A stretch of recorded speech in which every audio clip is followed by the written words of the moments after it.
লুকায়া পাঠায়, জোরে কন্যা নাউজুবিল্লাহ। বন্ধুরে, শুধু তোমার জীবনের সম্পদ না, তুমি নিজেও তোমার বাবা মার সম্পদ। শুধু তোমার সম্পদ না, শুধু তোমার উপার্জিত অর্থ না, তোমার বাবা তোমার মা যেমনি চাই তোমাকে এমনি কাজে লাগাবে, তুমি উহুবা না করতে পারবা না। এবার কি করলেন তিনি? কি করলেন? আর বাচ্চাকে দুধ দিলেন না, তিনি কি করলেন? দুধের পাত্র হাতে নিয়ে মায়ের দরজায়, ফজরের আজান হলো, মার ঘুম ভাঙলো, সবার আগে মাকে দুধ খাওয়ালো। এবার ওই ছেলে আজকে বিপদে পড়ে আছে পাহাড়ের গুহায়।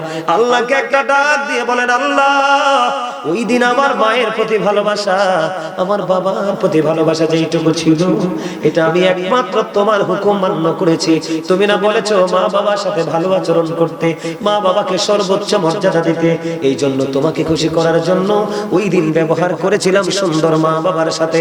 ওই দিনের আমল যদি তোমার কবুল হয় গো, আমাদেরকে এই বিপদ থেকে তুমি বাঁচিয়ে নাও। ও বন্ধু, এই দোয়া করতে দেরি রে, দোয়া শেষ হলে আবার চাইয়া দেখলো আল্লাহর কুদরতের পাথরখানি একটু সরে গেছে। বললেন কেউ যদি অপরাধ করতে গিয়ে একবার নিকটবর্তী হয়ে ওখান থেকে যদি ফিরে আসতে পারে রে, আমার আল্লাহ তার কবরে মরার পরে 2টা জান্নাতের সুখ দিয়ে দেয়।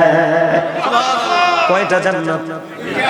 বন্ধু, ওমর যখন এই শব্দটা ইউজ করেছিল ওই যুবকের কবরে, যেই যুবকটা আল্লাহর কথা মনে করে অপরাধ থেকে ব্যস্ত, ওখান থেকে ফিরে এসে আল্লাহর ডাকে সাড়া দিয়ে চলে গেল, আল্লাহ তাকে আপন ঘরে নিয়ে গেল। বন্ধু, ওই যুবক যখন শুনতে পারলেন, হযরত ওমর বললেন 2টা কবরের সুখ তার নসিবে আছে। ওয়াল্লাহি ও বন্ধু, ওই যুবকের কবর থেকে আওয়াজ আসছে, প্রেমময় আওয়াজ, গায়েবী আওয়াজ, ওই যুবকের কবর থেকে বের হয়ে আসছে। ডেকে ডেকে বলতেছে, ও গো আপনি যেটা বলেছেন সেটাই সত্য। আমাকে যখন কবরে রাখা হলো, কবরে রাখার পর পরে আমার কবরে আমার আল্লাহ 2টা জান্নাতের সুখ তিনি দিয়ে দিয়েছে। আমার ওয়াজটা সত্যি কি আপনারা কিছু শিখতে পারছেন? আমার কিন্তু আলোচনা সারা সময় হয়ে গেছে, প্রায় 12টা, একটু পরে 1.5 ঘন্টা হয়ে যাবে। কিন্তু আমার কাছে মনে হচ্ছে আপনাদেরকে আমি অ্যাক্টিভ করতে পারলাম না, যদিও সময়টা কাছাকাছি চলে আসছে। তারপরও আমি আপনাদেরকে ছোট্ট আর একটা হাদিস শোনাতে চাই, শুধু শেখার জন্য। বলবো? বলেন। কে কি শুনতে রাজি? হাত তুলে দেখান। নারে তাকবীর, আল্লাহু আকবার, নারে রিসালাত, ইয়া রাসূলুল্লাহ, নারে গাউসিয়া, ইয়া গাউসিয়া, আলে সুন্নাত ওয়াল জামাত জিন্দাবাদ, জিন্দাবাদ। ওমা, কালাগাজী সরকার বাড়ির পক্ষ থেকে লাল গোলাপ শুভেচ্ছাটা কোন লাগে না? আপনারা একটু হাসানোর জন্য এই লাইনটা বলছি, কিন্তু আপনারা এই কথাটা একটু মজা করে নিতে পারেন নাই।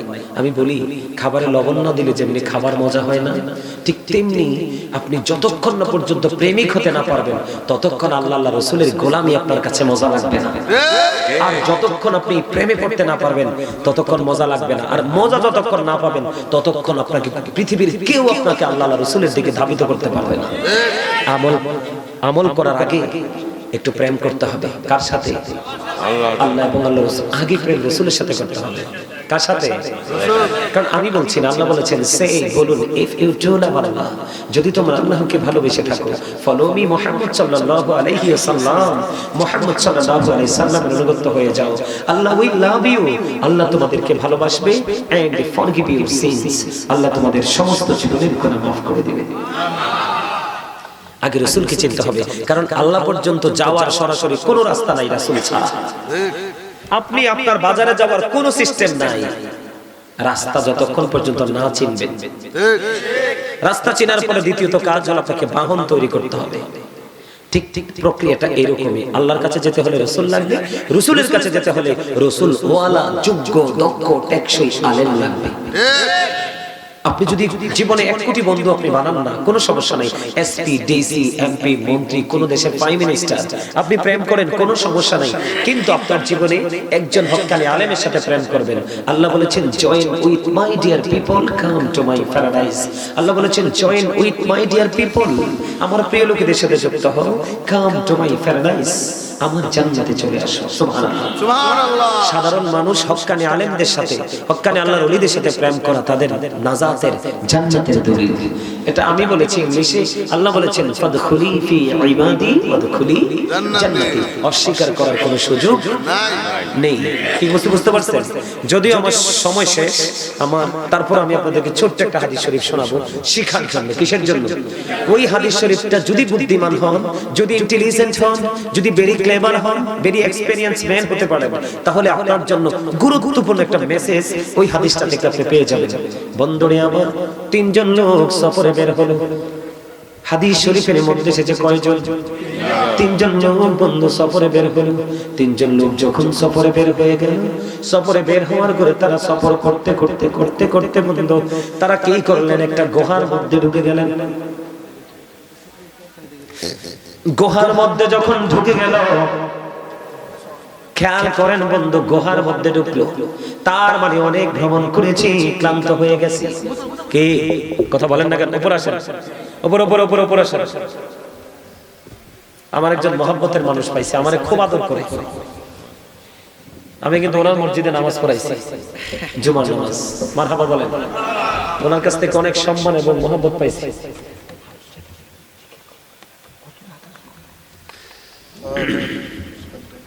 আমার দিকে তাকান। তিনজন লোক বন্ধু সফরে বের হলো, তারা গুহার মধ্যে ঢুকলো। গুহার মধ্যে ঢুকার পরে বন্ধু এবার কি করলেন? আমার দিকে তাকান।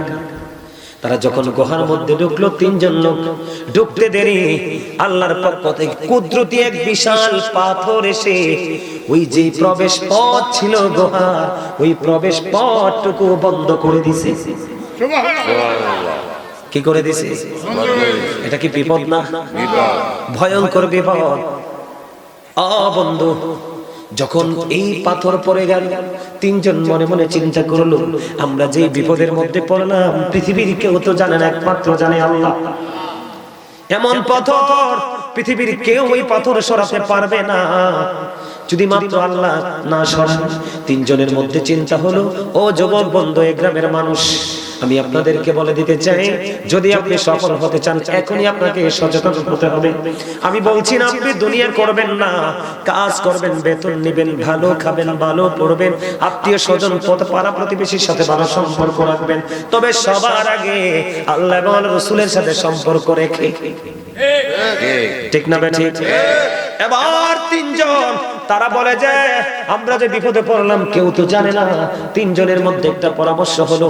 তিনজন মনে মনে চিন্তা করলেন যে আমাদের জীবনের কোন নেক আমল থাকলে আমল দিয়ে আল্লাহর কাছে দরখাস্ত করব। এবার প্রথম জন খেয়াল করেন, প্রথম জন তিনি কে করলেন? মাকে বেশি ভালোবাসতেন, বাবাকে তিনি ভালোবাসতেন। তিনি ছিলেন একজন কাঠুরিয়া। প্রতিদিন বন্ধু তিনি কাঠ কাটতে যেতেন। কাঠ কাটতে কাটতে বন্ধু একদিন আসতে দেরি হয়ে গেল। আয়েশা দেখে মা বাবা ঘুমিয়ে গেছে। এর ঘরে বন্ধু দুধের প্রাণী ছিল। তিনি কি করলেন? আজকে দুধ দহন করলেন, কিন্তু দুধ দহন করার পরে মা এবং বাবাকে খাওয়াতে পারলো না, কারণ মা বাবা ঘুমে। ওই ছেলেটার বাচ্চা যিনি দুধ দহন করেছে, আজকে প্রথম জন যিনি বিপদে পড়ে আছে ওই পাহাড়ের গুহায়, পৃথিবীর কেউ জানে না, জানে মাত্র আমার আল্লাহ। ওই প্রথম ব্যক্তি তিনি কি করলেন বন্ধু? আল্লাহর কাছে দরখাস্ত করলেন। কোন দরখাস্ত? তিনি ওই দিন যেই দিন মা বাবা ঘুমিয়ে গেল, তিনি বন্ধু সেদিন দুধ দহন করলো। দুধ দহন করার পরে ওনার বাচ্চা এসে বলল, বাবা বাবা গো, আমাকে একটুখানি দুধ পান করার সুযোগ দাও, একটুখানি দুধ আমাকে দাও। ওই কাঠুরিয়া ডেকে ডেকে বলছে, না না না না না না, আমি যতক্ষণ না পর্যন্ত আমি আর মা বাবাকে দুধ খাওয়াতে না পারবো ততক্ষণ পর্যন্ত আমি কাউকে দুধ দিব না। বন্ধু জোরে জোরে করেন না সুবহানাল্লাহ। আর এখনকার ছেলেরা মা দেখে ফেলবে, বাবা দেখে ফেলবে, লুকাইয়া আগে বউয়ের কাছে পাঠায়। কথা বলেন না কেন? লুকাইয়া পাঠায়। জোরে করেন না নাউজুবিল্লাহ। বন্ধুরে, শুধু তোমার জীবনের সম্পদ না, তুমি নিজেও তোমার বাবা মার সম্পদ।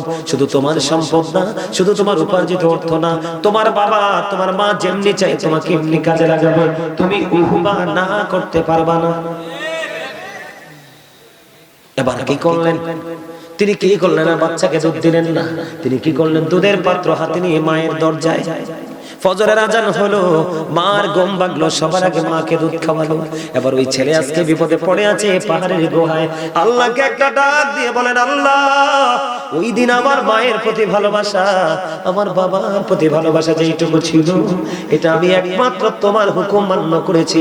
তুমি না বলেছো মা বাবার সাথে ভালো আচরণ করতে, মা বাবাকে সর্বোচ্চ মর্যাদা দিতে, এই জন্য তোমাকে খুশি করার জন্য ওই দিন ব্যবহার করেছিলাম সুন্দর মা বাবার সাথে।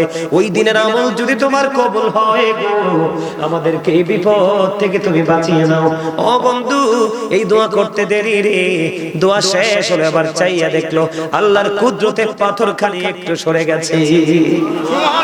কিন্তু হাদিস শরীফের মধ্যে এসে বের হওয়ার ব্যবস্থা হলো না। এবার বন্ধু দ্বিতীয় জন, তিনি ছিলেন কি, ও বন্ধু আরেকটা যুবক, তিনি তার একজন চাচাতো বোনকে ভালোবাসতেন। ওই মেয়েটাকে অনেক চেষ্টা করেছে সে কাছে পাওয়ার জন্য, তার যৌন চাহিদা মেটানোর জন্য, কিন্তু কোনোভাবে মেয়েটাকে সে কাছে পেল না। এক সময় দুর্ভিক্ষ দেখা দিল। ও বন্ধু, দুর্ভিক্ষ কি জিনিস তো বুঝেনি। দুর্ভিক্ষ যখন দেখা দিল, ওই মেয়েটাকে, যেই ছেলেটা আজকে 2 নাম্বার ছেলে, আল্লাহর কাছে দরখাস্ত দিতে রাজি হলো, বন্ধু ওই ছেলেটা 2 নাম্বার ব্যক্তি, ওই মেয়েটাকে 200 দিরহাম দিলেন। 200 দিরহাম দেওয়ার পরে 200 দিরহাম দিলেন, দেওয়ার পরে মেয়েটার কাছাকাছি চলে গেলেন, কারণ মেয়েটার বাবা মা আজকে কাছে নাই। ওই সুযোগে তাকে 200 দিরহাম দিয়ে মেয়েটার কাছাকাছি চলে গেল। হাদিস শরীফের মধ্যে এসেছে ওই ছেলেটা মেয়েটার একবারে উরুর কাছাকাছি চলে গেছে। যখন ছেলেটা চলে গেল, ওই মেয়েটা ছিল অত্যন্ত আল্লাহওয়ালা, আল্লাহ রাসূল প্রেমিক। ওই মেয়েটা একটা ডাক দিয়ে বলল, রে যুবক, তুমি যেখানে ছিলে তুমি সেখানে থেমে যাও, তুমি আর আমার দিকে এগিয়ে এসো না। কেন কেন রে? কই এই জন্য, যিনি আমাকে বিয়ে করবে আমি যার বউ হব, যিনি আমার স্বামী হবে রে, এটা শুধু একমাত্র তার হক। তুমি আমার ইজ্জত তুমি ছিনিয়ে নিতে পারো না। যুবক, যেখানে আছো তুমি সেখানে থেমে যাও। ও বন্ধু, এই কথা বলতে দেরি, সঙ্গে সঙ্গে ওই যুবকটা 2 নাম্বার যুবক আজকে বিপদে পড়ে আছে। সঙ্গে সঙ্গে যুবকটা মেয়েটাকে ছেড়ে অনেক দূরে চলে আসলো, এবং ওই যে 200 দিরহাম দিল, ওই 200 দিরহামের দাবি পর্যন্ত মাফ করে দেয়। আজকে ছেলেটা বিপদে পড়ে আছে। ওই ছেলেটা আল্লাহর কাছে দরখাস্ত দিল, পাহাড়ের গুহা থেকে প্রবেশ পথ নাই, কেমন করে বন্ধু বের হবে?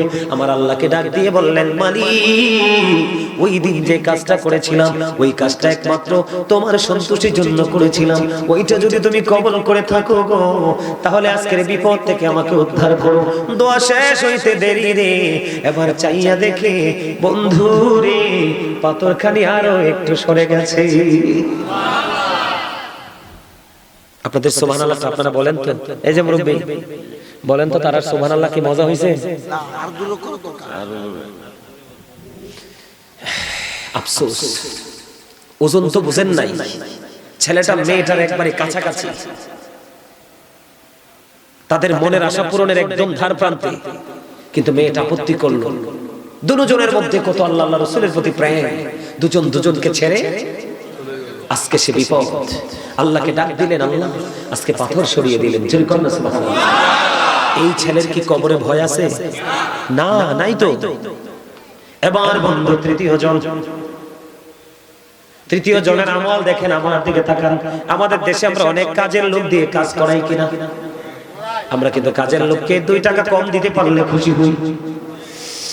তৃতীয় জন, গভীর মনোযোগ, এইটা গুরুত্বপূর্ণ আমল, গুরুত্বপূর্ণ শিক্ষা।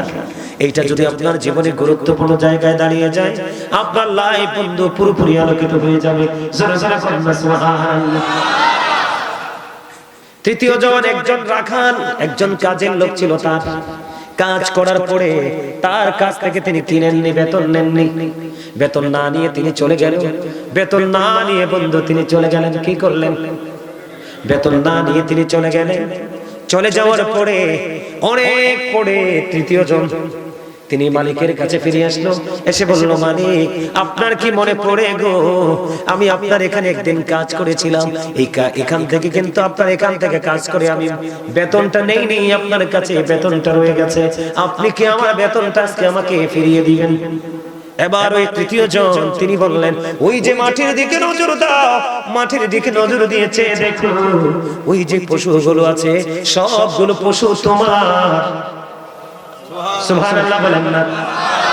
ওই কৃষক, ওই ফার্মার আশ্চর্য হয়ে গেল, কাজের লোকটা অবাক হয়ে গেল। আপনি কি আমার সাথে ঠাট্টা করছেন? না না না, তোমার সাথে কেন আমি ঠাট্টা করব? তুমি যেই দিন আমার কাছে তোমার এই পারিশ্রমিকটা রেখে গিয়েছিলে, ওই দিনই আমি পারিশ্রমিকটা এখানে কি করেছি? ইনভেস্ট করেছি। যেমন একটা মুরগি কিনলে বড় হয়ে ডিম দেয়, বাচ্চা দেয়, একটা গরু কিনলে বড় হয়ে বাচ্চা দেয়, ছাগল কিনলে বড় হয়ে বাচ্চা দেয়, এমনি করে করে বন্ধু, ও বন্ধু, পশুর পালটা বড় হতে লাগলো। যেদিন তুমি তোমার এই অর্থটা রেখে গিয়েছিলে, সেই দিন থেকে আমি ইনভেস্ট করেছি, আজ পর্যন্ত এই পর্যন্ত দাঁড়িয়েছে। এই সবগুলো তোমার, তুমি নিয়ে যাও। বন্ধু, এই লোকটা হলো আজকে বিপদগ্রস্ত তৃতীয় জন। এই ব্যক্তি আল্লাহর কাছে দরখাস্ত করলো, আল্লাহ, আমার কাছে যে হকটা পাওনা ছিল আমি এটা তাকে ফেরত দিয়ে দিলাম, আমি এটা তাকে ফেরত দিয়ে দিলাম একমাত্র তুমি আল্লাহর দিদারের আশায়, তোমাকে খুশি করার জন্য।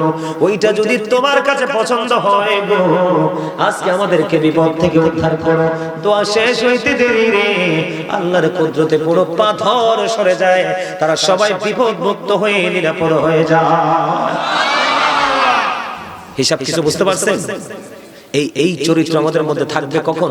যখন আমরা শিক্ষা অর্জন করতে পারবো, ঠিক কিনা বলেন? বলেন। সমাজ উপস্থিতি, আমার আলোচনা শেষ। আমার আলোচনা যদি কেউ কষ্ট পেয়ে থাকেন, আল্লাহর রাস্তায় ক্ষমা করবেন। ভালো লেগে থাকলে আমল করার চেষ্টা করবেন।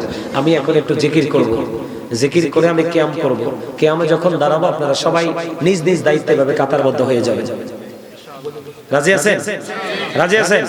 এরপর আপনারা বসবেন, বসার পরে কি করতে হবে সেটা আমি বলবো। রাজি আছেন তো? আমার সাথে একটু জিকির করেন। জান্নাতের বাগানে আসছি তো আমরা, একটু ফল খেয়ে নেই, ঠিক কিনা বলেন? কারণ একটা হলো দেহ আর একটা হলো আত্মা। দেহের খাবার পৃথিবীর সব জায়গায় পাওয়া যায়, কিন্তু রুহের খাবার পৃথিবীর যেই কোনো জায়গায় পাওয়া যায় না। মসজিদে গেলে পাওয়া যায়, মাহফিলে গেলে পাওয়া যায়, আল্লাহর ওলির খানকায় গেলে পাওয়া যায়, আলেমদের সাথে 10 মিনিট বসলে পাওয়া যায়, ঠিক কিনা বলেন? এটা হচ্ছে রুহের খাবারের জায়গা। আর রুহের খাবার হলো জান্নাতীদের জন্য খাবার হলো, একটু জিকির করেন, সুবহানাল্লাহ ওয়ালহামদুলিল্লাহ লা ইলাহা ইল্লাল্লাহ সুবহানাল্লাহ। মহব্বতে আরো মহব্বতে, লা ইলাহা ইল্লাল্লাহ লা ইলাহা নবী আমার নহরের ফুতুল জগৎ করলেন অজালা। নবী আমার নহরের ফুতুল জগৎ করলেন অজালা। রোজ হাসরে করবেন তিনি উম্মতের ফয়সালা। সুবহানাল্লাহ আলহামদুলিল্লাহ মহব্বতে মাশাআল্লাহ লা সুবহানাল্লাহ আলহামদুলিল্লাহ লা ইলাহা ইল্লাল্লাহ লা ইলাহা ইল্লাল্লাহ লা ইলাহা ইল্লাল্লাহ। আরশ কুরসি লৌহ কলম সৃষ্টি যার অসীলা। আরশ কুরসি লৌহ কলম সৃষ্টি যার অসীলা। নিজে আল্লাহ খুশি হইয়া নাম রাখলেন হাবিবুল্লাহ।